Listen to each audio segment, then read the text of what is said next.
Hi hello నమస్తే welcome back. నేను మీ host అక్షర విహారీ. అనిల్ రాజ్ గారు మనతో మాట్లాడడానికి రెడీగా ఉన్నారు. సార్తో మాట్లాడదాం. హలో సార్, ఎలా ఉన్నారు? సార్, ఇప్పుడు బేసికల్గా పాతకాలపు నేమ్స్ చూసుకుంటే అన్నీ కూడా డ్యువల్ నేమ్స్ ఉంటాయి. అండ్ ఈ కాలంలో కూడా చాలామంది డ్యువల్ నేమ్స్ పెట్టుకుంటున్నారు. అంతెందుకు నా పేరు కూడా అక్షర విహారీ. అండ్ ఇప్పుడు ఇంకొన్ని నేమ్స్ చూస్తే మురళీ మోహన్, చంద్రకాంత్ ఇట్లాంటి నేమ్స్ అనేవి ఉంటూ ఉంటాయి కదా. కానీ మీరు చూస్తేనేమో కంప్లీట్గా డ్యువల్ నేమ్స్కి అగెయిన్స్ట్గా ఉంటారు. రీజన్ ఏంటో తెలుసుకోవచ్చా? ఇప్పుడు డ్యువల్ నేమ్స్ కింద ఏదైతే నేను న్యూమరాలజీ వైస్ స్టడీ చేసినాక నాకు అర్థమైంది ఏంటి అంటే, చాలా వరకు ఏదైతే ఫుల్ నేమ్ ఉంటుందో బేసికల్లీ ప్రీవియస్లో ఈ న్యూమరాలజీగా మనం నేమ్ మొత్తం క్యాల్కులేట్ అంటే అప్పుడున్న ప్రకారం న్యూమరాలజీ అంత ఇన్ఫ్లుయెన్స్ అనేది లేకుండే. అయితే ఇప్పుడు ఏమవుతుందంటే, ఏదైతే మీ పేరైతే పిలుస్తున్నారో ఆ నేమ్కి ఇన్ఫ్లుయెన్స్ అనేది ఎక్కువ ఉంటుంది. అయితే ఇప్పుడు డ్యువల్ నేమ్స్కి నేను చాలా స్ట్రిక్ట్గా ఎంతమంది ఎంతోమంది నేమ్ అనేది అనలైజ్ చేసినాక ఇప్పుడు నా త్రూ ఎవరికైతే నేమ్ అయితే నేను పెడుతున్నాను, ఇంకోటి అక్కడ గమనిస్తే ఏమవుతుందంటే, డ్యువల్ నేమ్ ఇన్ఫ్లుయెన్స్ అనేది వాళ్ళకి పాజిటివ్ కంటే నెగిటివ్ ఇంపాక్ట్ అనేది ఎక్కువ పడుతుంది. అది ఎలా అంటే, ఇప్పుడు మీరు ఎవరైనా ఎగ్జాంపుల్ మీరు తీసుకుంటే ఇప్పుడు చంద్రకాంత్ అని ఉంది పేరు. అయితే గమనించండి, పేరు పెట్టింది చంద్రకాంతే, కానీ మ్యాక్సిమం మీరు గమనిస్తే ఎంతమంది అలా పిలుస్తున్నారు, చాలామంది చందు అంటారు. ఇప్పుడు చంద్రశేఖర్ ఉంటే అయితే చందు అంటున్నారు, లేదా శేఖర్ అంటున్నారు. ఇప్పుడు మీ పేరు కాబట్టి అక్షర విహారీ అని మీరు అంటున్నారు మీ పేరు, కానీ మీరు చెప్పండి మీ జర్నీలా ఎంతమంది ఆ ఫుల్ నేమ్తో పిలుస్తున్నారు? అయితే అక్షర లేదా విహారీ అంటారు అంతే. అయితే ఇది డ్యువల్ నేమ్స్ దాకా కాదండి, ఒక సింపుల్ ఒక్క నేమ్ ఉన్నా, ఇప్పుడు ఎగ్జాంపుల్ అనిత ఉన్నా కూడా అన్ను అని వేస్తున్నారు, మళ్ళీ ఒక నిక్ నేమ్ తీసుకొని వస్తున్నారు. అయితే ఇక్కడ గమనిస్తుంది ఏంటంటే, మీ పేరు ఏదైతే పిలుస్తున్నారో దాని వైబ్రేషన్స్ అనేది ఫుల్ నేమ్ కంటే ఎక్కువ ఇంపాక్ట్ ఉంటుంది. అక్కడ ఏమవుతుందంటే, ఇప్పుడు మీరు సో కాల్డ్ ఒక మంచి న్యూమరాలజిస్ట్ దగ్గర వెళ్ళి ఒక మంచి పేరు పెట్టండి. అయితే ఇప్పుడు మీ విష్ ప్రకారం మీరు ఒక డ్యువల్ నేమ్ పెట్టిరే అనుకుందాం. మీ మాట విని ఒక న్యూమరాలజిస్ట్ కన్విన్స్ అయ్యి, ఓకే అండి మీకోసం మీ పాపకే కానీ బాబుకి ఒక డ్యువల్ నేమ్ పెడతా అని ఒక పేరు పెట్టిరు అనుకోండి, సో కాల్డ్ కృష్ణవేణి అని పెట్టిరు అనుకుందాం.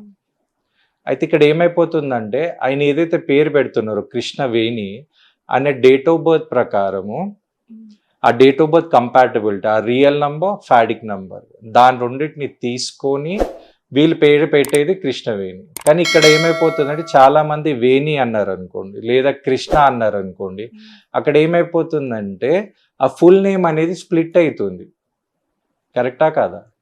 అయితే ఆ నేము ఫుల్ నేమ్ ఇచ్చింది ఈ డేట్ ఆఫ్ బర్త్కి, మీరు పిలవడం ఏమంటే సగం నేమ్. అయితే మీరు ఎప్పుడైతే సగం పిలవడం స్టార్ట్ అయింది, దేవుని వల్ల ఆ సగం నేమ్లో మంచి నంబర్ ఉంటే ప్రాబ్లం అయితే లేదండి, కానీ దాంట్లో నెగిటివ్ నంబర్ ఉందనుకోండి.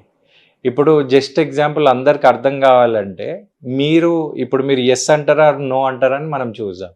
ఇప్పుడు మీరు హోటల్లో వెళ్ళి ఫుల్ మీల్ ఆర్డర్ చేసిరు, ఫుల్ మీల్ ఆర్డర్ చేసి మీరు ప్లేట్ మీల్ తినే సాటిస్ఫై అయ్యారు అనుకోండి, మీరు ఫుల్ మీల్కి పే చేయడానికి రెడీ ఉంటారా?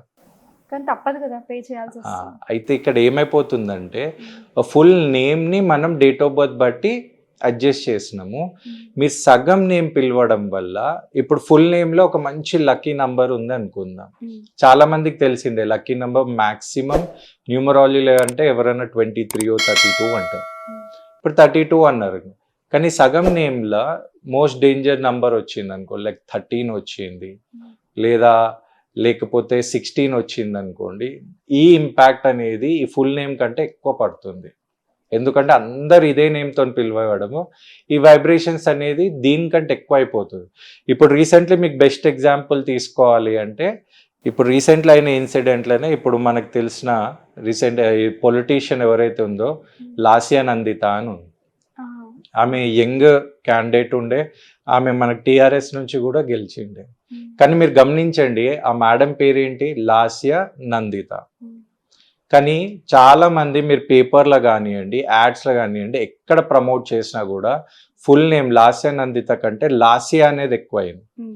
లాస్యా అనేది ఎక్కువ అయ్యడం వల్ల చాల్డియన్ అండ్ పైథాగరస్లో కంపేర్ చేస్తే ఒక మెథడ్లో 13 నంబర్ రావడం స్టార్ట్ అయింది. అయితే ఒక్కసారి ఈమె పబ్లిక్లో ఈమె బూమ్ అయ్యి ఇప్పుడు గెలవంగానే చాలా మందిలో ఆ పేరు పిలవడం వల్ల ఆ 13 ఇంపాక్ట్ అనేది ఎక్కువ రావడం వల్ల మీరు గమనిస్తే రీసెంట్ ఆమె డెత్ కంటే ముందు, ఆమె రోడ్ యాక్సిడెంట్ అయ్యే ముందు ఆమెకు 2 నెగిటివ్ ఇన్సిడెంట్స్ ఆల్రెడీ అయ్యింది. ఇంకొక యాక్సిడెంట్ తప్పిండే, లిఫ్ట్ నుంచి కూడా పడి ఒక ఇన్సిడెంట్ అయ్యింది. ఇది థర్డ్ దాంట్లో ఆమెకి ఇంపాక్ట్ అనేది అయింది.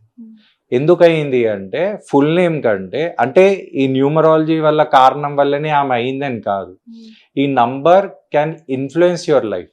మనం చెప్పేది ఏంటంటే న్యూమరాలజీ ఇన్ఫ్లుయెన్స్ అనేది మీ లైఫ్ మీద ఉంటుంది, అంతేగానియండి న్యూమరాలజీ వల్లనే మీ లైఫ్లో అవుతుందని కాదు. It can support for the negative if you have negative number. అందుకే ఇదంతా మనం స్టడీ చేసి ఇన్ని ఇయర్స్ చూసినాకనే నేను ప్రతి ఒక్కళ్ళకి చెప్పేది ఏంటి అంటే దయచేసి డ్యువల్ నేమ్స్ అనేది పెట్టకండి. By mistake compulsory dual name పెట్టాలని ఏదైనా కండిషన్ ఉండి పర్పస్ ఉంటే మీరు 2 నేమ్స్ ఎలా పెట్టాలి అంటే 2 కంబైన్ అయినా కూడా మంచి నంబర్ ఉండాలి. బై మిస్టేక్ 2 కాకుండా సింగిల్గా పిలిచినా కూడా మంచి నంబర్ ఉండాలి. ఇలాంటి అనలైజ్ చేసి ఇంత మంచి పేరు క్యాల్కులేట్ చేసి వాళ్ళ డేట్ ఆఫ్ బర్త్ పెట్టడం చాలా కష్టం, అది చాలా రేర్గా అవుతుంది. కాబట్టి దయచేసి డ్యువల్ నేమ్స్ పెట్టకండి. ఇక పెట్టాలనుకుంటే ఒక మంచి పేరు పెట్టి అదే పేరుని పిలిస్తే బాగుంటుంది. అందుకే ఇన్ డీటెయిల్గా డ్యువల్ నేమ్స్ని అవాయిడ్ చేయడానికి కారణం ఇదే అన్నమాట.